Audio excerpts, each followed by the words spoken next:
Hey guys, today we're doing the Brain Dead Challenge with my friends and my little brother that's annoying. That has been annoying that we took many times. Stop! Yeah, so Yay! first stop is me. Everybody give me the flashlight. Jake, give the flashlight. If you don't give me, you're gay. Stop. Okay, I'm going Watermelon! Hold mo muna. I'm Titignan. going to hold the... Take off my glasses. Apples! So explain ko muna, if your eyes doesn't move, that means... Oh, if you're so noisy, you are a rainbow. So if your eyes doesn't move, the black thing in your eye, if the black thing in your eye doesn't move, that means you're brain dead. But if it moves, that means you're not brain dead. So let's see now.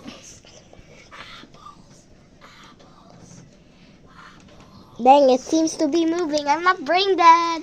Me turn. Kylie's turn. I'm the one that's gonna hold. Hold the camera. I will hold. Hold the camera. Wait lang, guys. Di pa makita.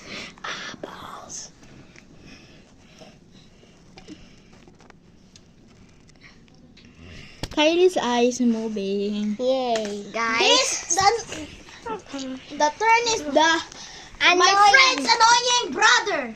Okay. Wait lang. Is brain dead or not brain dead? Let's see. But Wait he is lang. brain rotted. Wait lang. Ikaw maghawak, He's Jay. not brain dead. He's brain rotted. Watermelon. Watermelon. He's not brain rot. But he's brain Yes, you rotted. passed. And it's your turn, Shermela. Ikaw mag-ano. Stop doing fight! Is it moving? It's turning bigger and smaller. Oh, see, we're not brain dead, everybody.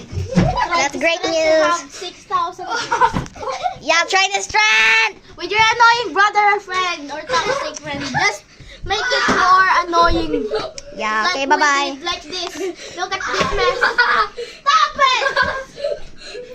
So toxic. Okay, bye-bye, everybody.